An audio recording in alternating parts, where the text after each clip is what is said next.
A rádio que toca a notícia na nossa região. CBN, Café com Política. E haja café hoje.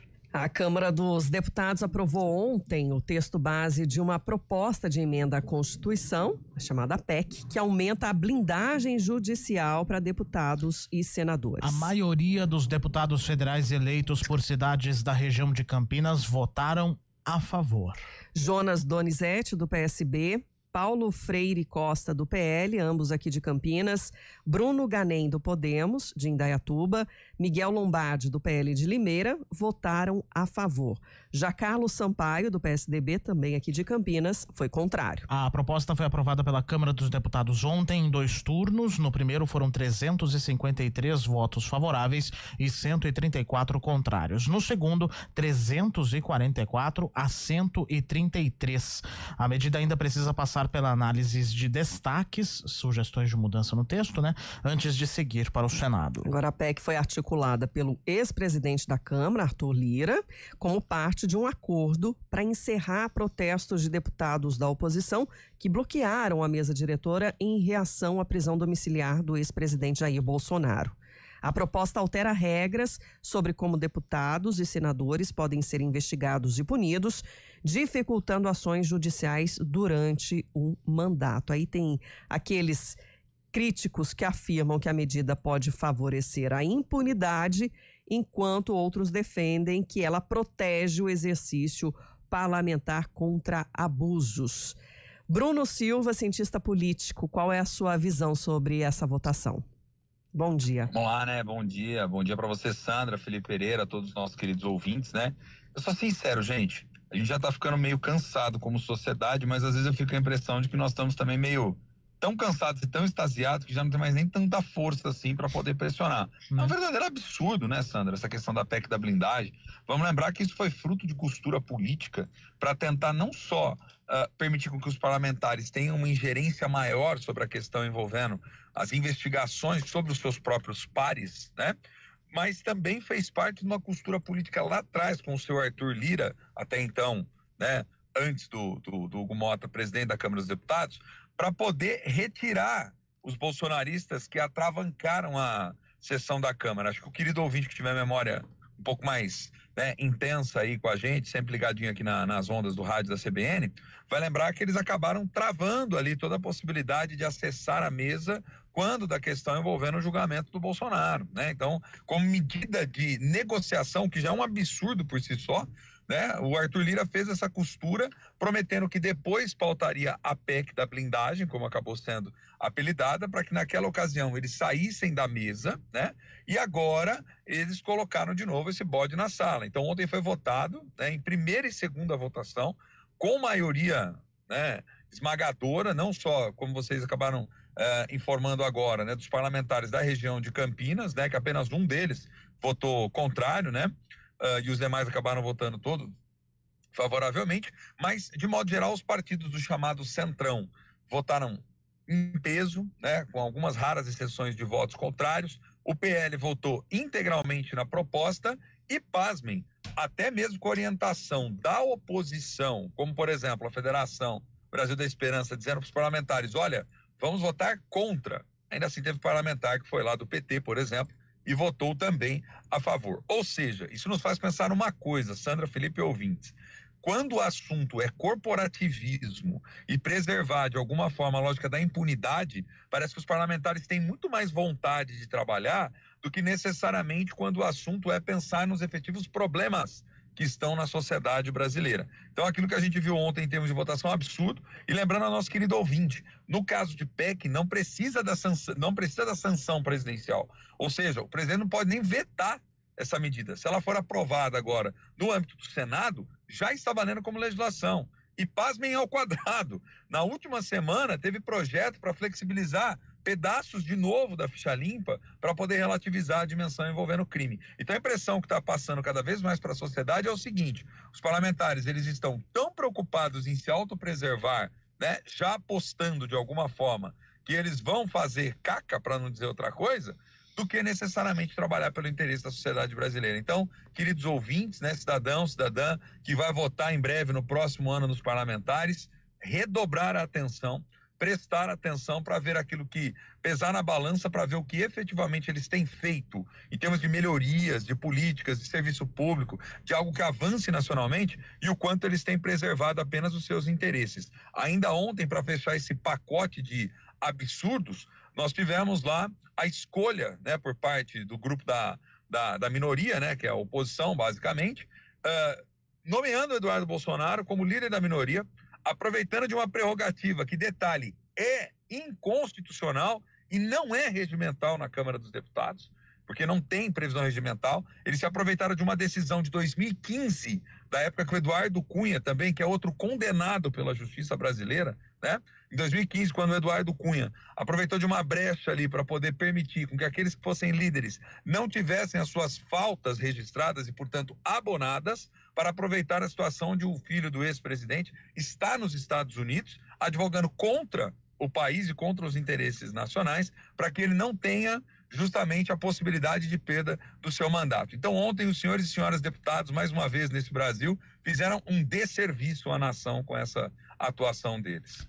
Deixa eu só apontar duas coisas aqui. Uma delas é, só para esclarecer aqui, o Carlos Sampaio é do PSD. Ele estava tão vinculado tá tão vinculado ao PSDB que a gente foi aqui no automático. Então, historicamente. Pois é. Então, PSD, tá? E o Antônio Casarini fez aqui uma pergunta para você, Bruno. A PEC aprovada ontem não seria a mesma coisa de pedir permissão ao PCC para julgar o Marcola? Os ouvintes são inteligentíssimos, né? Por isso que a gente adora, né? Um abraço para você, querido ouvinte. Guardados as devidas proporções, é algo parecido. É claro que a Constituição prevê, em certos processos, eu não vou ficar entrando aqui tanto no juridiquês, né? Mas é claro que a Constituição, ela permite que, em certos casos, você tenha que ter uma prévia autorização. Mas não uma autorização desse nível e nesse absurdo que a Câmara aprovou ontem, para poder, literalmente, tentar livrar alguns. Porque, detalhe, os órgãos de imprensa têm feito levantamento, se não me falha a memória, o G1, eu li tanta coisa já hoje cedo, mas se não me falha a memória, foi o G1, fez um levantamento desde 98, medidas que dependiam diretamente da decisão da Câmara até 2000 e alguma coisa, enfim, nenhum, sabe o que é nenhum?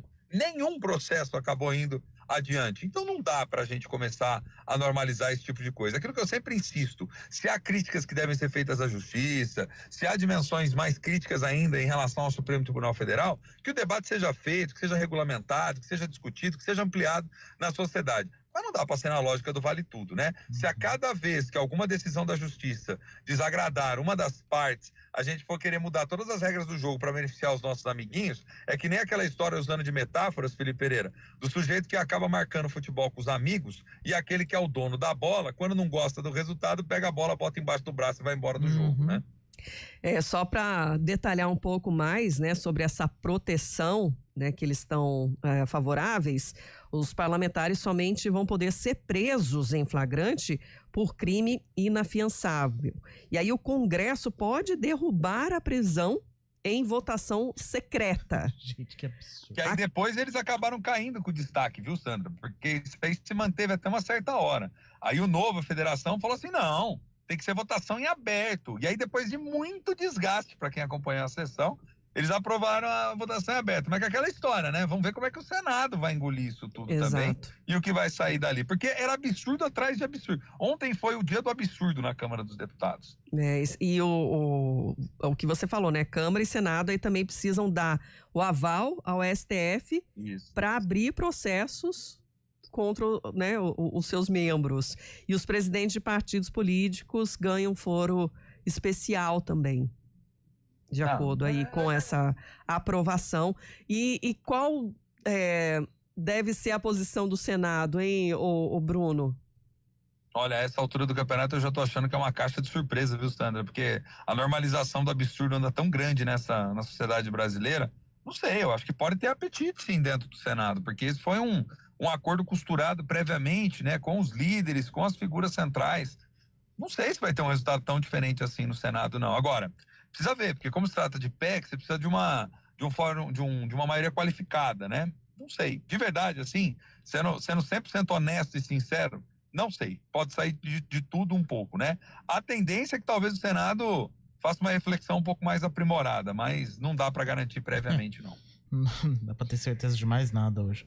E olhando aqui para o nosso quintal, Bruno, só para a gente trazer também o que está sendo discutido na Câmara hoje, logo mais, reunião ordinária. O destaque é para a votação em definitivo do projeto de lei complementar do Executivo que autoriza a doação de uma área municipal ao Fundo de Arrendamento Residencial para a Caixa Econômica Federal, para aquelas casas ou unidades habitacionais do programa Minha Casa Minha Vida, no distrito Campo Grande. O Lucas Neri traz um resuminho para a gente.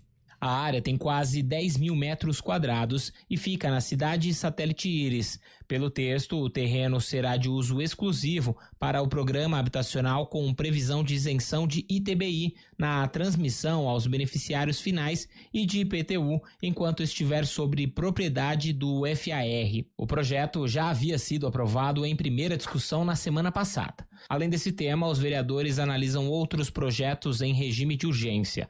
Entre eles, uma proposta do vereador Eduardo Magoga, que obriga concessionárias de veículos de Campinas a informarem clientes com deficiência sobre o direito à isenção do IPI na compra de automóveis. E 2 projetos do Executivo que tratam da transformação de cargos de engenheiro da Prefeitura e da doação de áreas ao Minha Casa Minha Vida. A pauta também inclui a alteração na lei que institui o Conselho Municipal de Políticas sobre Drogas, a concessão do título de cidadã emérita a Maria Helena Novaes Rodrigues e a denominação de uma via pública como Rua Antônio Bezerra dos Santos. A sessão será realizada no plenário da Câmara a partir das 18 horas e é aberta ao público. De Campinas, Lucas Neri.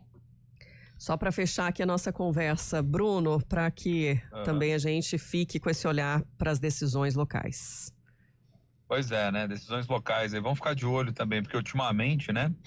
É aquela história, né? Se fizer... Minha mãe dizia um negócio antigamente, ô Felipe Legazi, se fizer uma fábrica de chapéu, sai todo mundo sem cabeça, né? Então, assim, tá meio a decisão, né? Da Câmara, né? Umas pautas paradas, algo devagar, quase parando, né? Vamos ver como é que a coisa vai caminhar. O Mário Quintino me mandou aqui uma matéria falando sobre aquela questão que a gente estava comentando sobre a PEC da blindagem.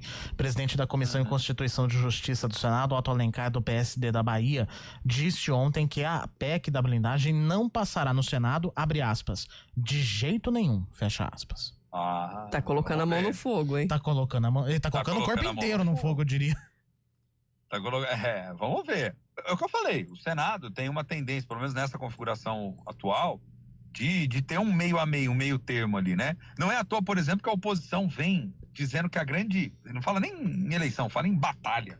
A grande batalha de 2026 vai ser pelo Senado, porque a galera quer, porque quer de alguma forma ter a maioria no Senado, né? Porque o Senado tem muitas prerrogativas importantes e em tese você tem um perfil diferente do que você tem na Câmara dos Deputados. Mas vamos ver, né? É aquela história, vamos ver. Nos vemos amanhã também, Bruno Silva. Combinado, gente. Um abraço grande pra você, viu, Sandra, Felipe, queridos ouvintes, né? Mas que foi absurdo, foi. É o dia do absurdo.